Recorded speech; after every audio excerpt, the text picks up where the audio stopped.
Uma das características dos esportes é a sensação de justiça, de que todo mundo está no mesmo nível e os competidores têm chances iguais, mas como todos sabemos, às vezes percebemos que nem sempre é assim. Hoje vamos listar 10 figuras do esporte que toparam desafios sem notar que estavam entrando numa fria. Vamos lembrar 10 vezes em que alguém foi sacaneado e perdeu algo que merecia por circunstâncias injustas fora do seu controle ou por uma das partes envolvidas ignorar as regras. Então já deixa o like e se inscreve no canal. Eu sou o Coutinho do MMA no Ponto e aqui vão as 10 maiores ciladas do MMA. Número 10, Bob Meyrowitz contra Nevada. Há um porém em quase tudo que envolve esse caso e por isso mesmo ele foi parar nessa posição. No fim da década de 90, Bob Meyrowitz e a SEG estavam sangrando dinheiro tentando manter o UFC de pé. O executivo de TV Leo Hindery disse a Bob que o esporte precisaria ser sancionado em Nevada para que tivesse o apoio nas vendas de pay-per-view. Então em abril de 1999, Meyrowitz e a companhia estavam prestes a se apresentar à Comissão Atlética do Estado de Nevada. Dali em diante as coisas ficaram obscuras. Numa entrevista que mais tarde foi retirada da transmissão pela CNBC por ordem da equipe jurídica da Zuffa, Bob revelou que ficou sabendo antes da reunião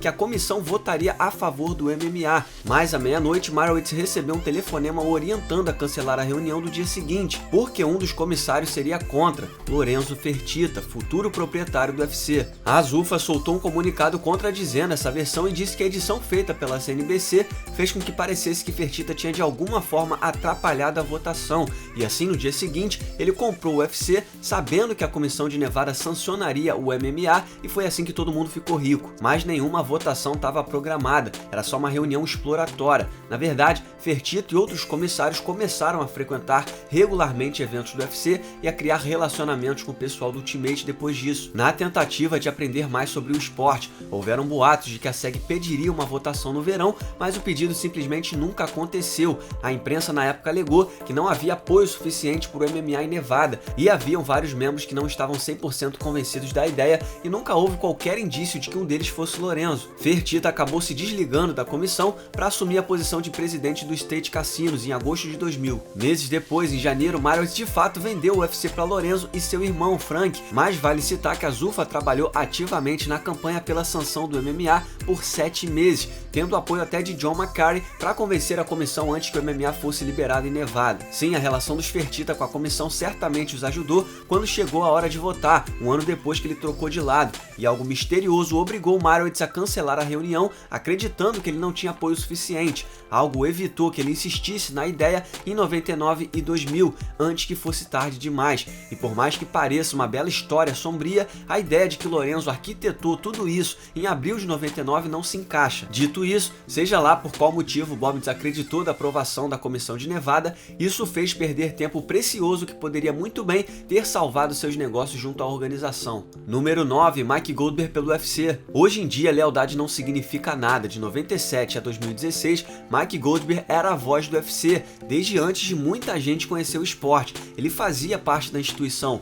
Mike e Joe Rogan juntos eram peças fundamentais na beira do octógono, eram parte do show, e por isso, quando a nova direção WME e MG, sem qualquer cerimônia, expulsou Goldberg do UFC em 2016, depois de 19 anos narrando, todo mundo foi pego de surpresa, principalmente porque o cara sequer teve tempo de se despedir na transmissão final no UFC 207. Segundo Mike, não houve qualquer comunicação ou explicação, ele simplesmente estava fora. Uma semana depois, Goldberg quebrou o silêncio e deu seu adeus com um post no Twitter, citando até nosso parceiro Tommy Tuhold. O locutor então migrou para o Bellator em junho seguinte, onde permanece até hoje, considerando o tempo pelo qual ele foi peça essencial nas transmissões do UFC e depois supostamente recusar uma proposta para trocar o UFC pelo WWE. É um absurdo dispensar o cara de forma tão fria e desvalorizada. Nem um adeus apropriado o cara teve, era o mínimo, ele foi sacaneado e nem pôde encerrar seu trabalho no UFC da forma que merecia. Número 8, Kevin Randleman pelo Alabama. Não importa quantas vezes você vê essa luta, é sempre ridículo ver o que aconteceu.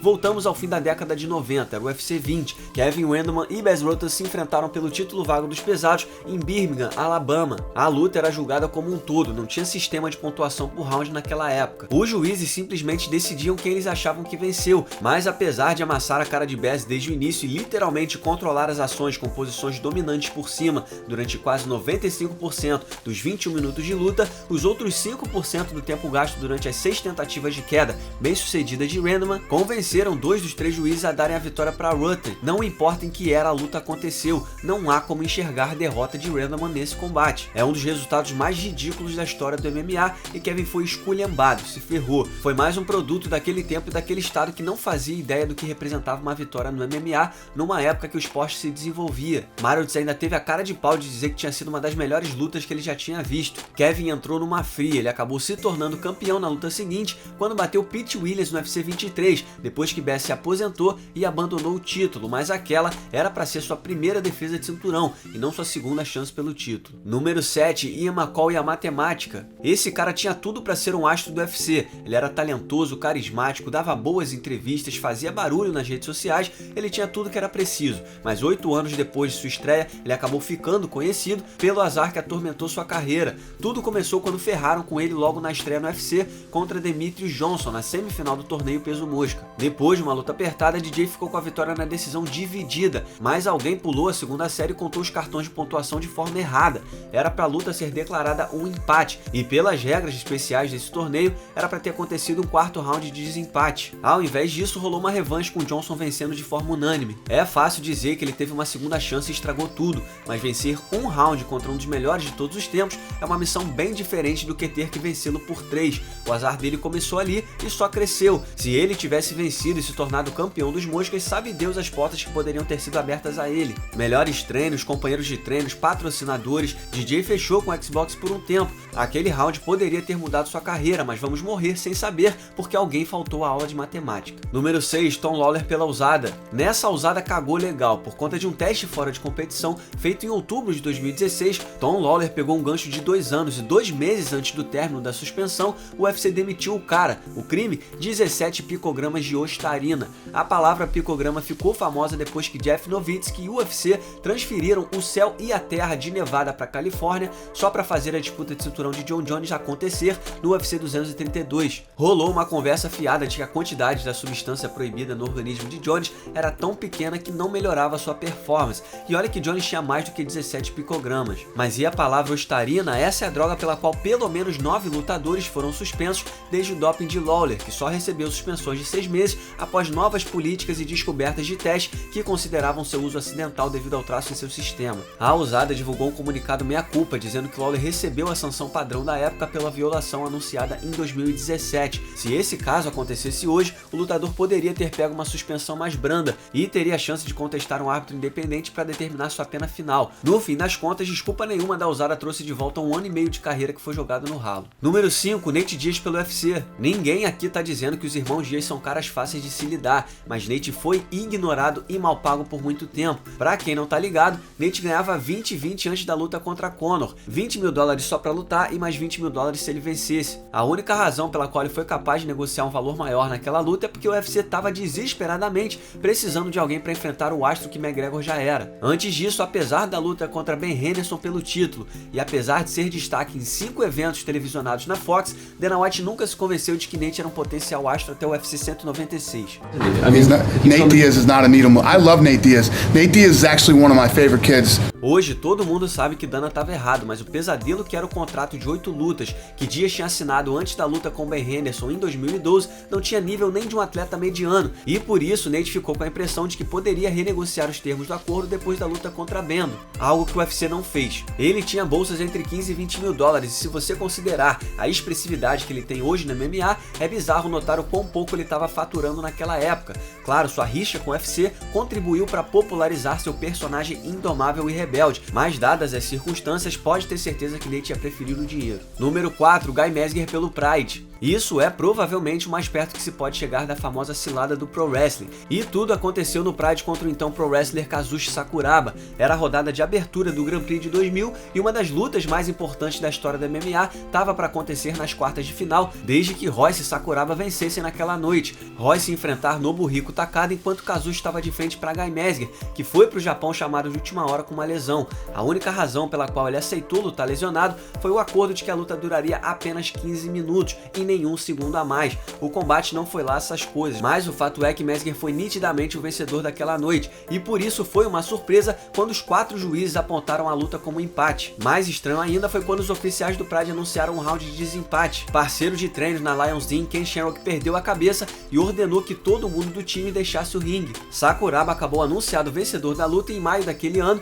ele e Royce protagonizaram uma das lutas mais representativas da história do MMA, graças ao Pride. Pobre Mezger. Número 3, Mark Hunt por Brock Lesnar no UFC. Coitado do Hunt, uma das maiores vitórias do grande UFC 200 foi o retorno do viking bombado Brock Lesnar contra o queridão da galera Mark Hunt. O acordo tinha sido fechado apenas um mês antes da luta, e então o UFC fez com que a usada ignorasse a regra sobre testar um lutador por ao menos 4 meses antes da luta. Não se preocupe, Hunt, Brock tá limpo, relaxa. Pois é, limpo igual fralda de neném. Brock voltou bem e venceu na decisão usando seu ground and pound, mas não acabou por aí. Foi revelado que a montanha de músculos tinha caído no doping 2 vezes em testes separados por bloqueadores de estrogênio. Um num teste feito antes e outro na noite da luta. O confronto virou um no contest sem resultado. Lesnar pagou uma multa de $250 mil e pegou uma suspensão de 1 ano, mas ele anunciou sua aposentadoria do MMA e voltou pro WWE com a bolsa de $2,5 milhões.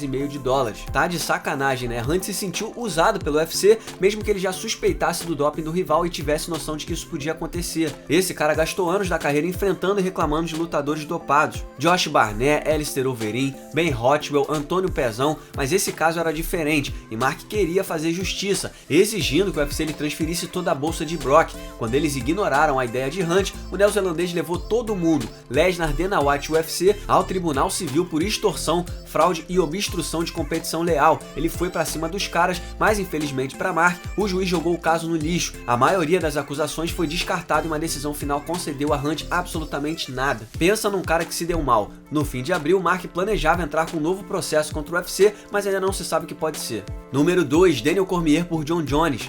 John Jones sacaneou Daniel Cormier de diversas formas, o cara nasceu pra isso. Pra começar, por 2 vezes a luta entre eles teve que ser remarcada por causa de Jones, uma por lesão e a outra 3 dias antes do UFC 200, quando John caiu no doping, forçando DC a enfrentar Anderson Silva. Não se esqueça que Jones bateu Cormier 2 vezes lutando, a primeira vez foi de boa, mas a segunda foi de forma brutal, tornando a reação pós-luta de DC um meme eterno, sendo que dias depois o resultado foi revertido devido a um novo doping. Teve a pancadaria na coletiva de imprensa, as trocas de farpas na internet, mas o mais importante nisso tudo é como Jones interferiu de forma direta no legado de Cormier. DC conquistou o título dos meio pesados depois que Jones foi retirado do posto de campeão por conta das confusões que se envolvia fora do cage. E apesar de derrotar Alexander Gustafsson, Volkan Ozdemir e Anthony Johnson por 2 vezes durante seu reinado, o fato de Jones tê-lo vencido levou muita gente a injustamente diminuir o feito de Cormier na categoria dos meio pesados. Ele não era o campeão de verdade. Em qualquer outra era que não tivesse John Jones, DC seria o maioral. E embora ele tenha feito história também nos pesados, ele sempre vai lidar com a sombra de seu maior rival. Número 1, Michael Bisping por Vitor Belfort. Muita gente se beneficiou da era da terapia de reposição de testosterona, que teve início no meio da década de 2000 e só terminou em 2014, quando Vitor Belfort quase acabou com a vida de 3 lutadores, turbinado pelo uso do TRT e com níveis elevados de testosterona, que levaram a Comissão de Nevada a banir o uso terapêutico do veneno. Mas de longe, o lutador que mais se ferrou com isso foi Michael Bisping, que sofreu com descolamento de retina causada pela pernada de Belfort no UFC São Paulo. Caras como Luke Rockhold e Dan Henderson, que por acaso também era do clube do TRT, também sofreram com a fúria do fenômeno, mas essa lesão de Bisping acabou fazendo com que o lutador perdesse o olho de verdade. Um preço alto a ser pago só para que Vitor Belfort, de 35 anos, voltasse a lutar como se tivesse 19 de novo, ignorando seu doping no passado, que era provavelmente o maior culpado dele precisar fazer o uso do TRT. Quando o Michael começou a ter problemas sérios no olho, ele foi forçado a se aposentar em 2017. Você pode até dizer que ele já estava de saída do esporte mesmo, mas isso foi só 1 ano e meio depois da conquista do título dos médios. E por causa do chute de Belfort, ele não teve escolha. Goste você ou não de Bisping, a verdade é que essa foi a maior cilada que alguém já caiu no MMA. E aqui vai um salve para Tommy Tuhold, que escreveu essa lista. Você pode seguir o Tommy no Twitter através do @TommyTuhold. E um salve também para Tom MJ Moore, que editou esse vídeo. Você pode seguir o Tommy no Twitter através do @TomMJMoore. Muito obrigado por assistir, não se esqueça de deixar o like e se inscrever no canal. Nós teremos vídeos semanais por aqui. Deixe também o seu comentário sobre o vídeo logo abaixo e siga-nos nas redes sociais. Muito obrigado mais uma vez e até o próximo vídeo.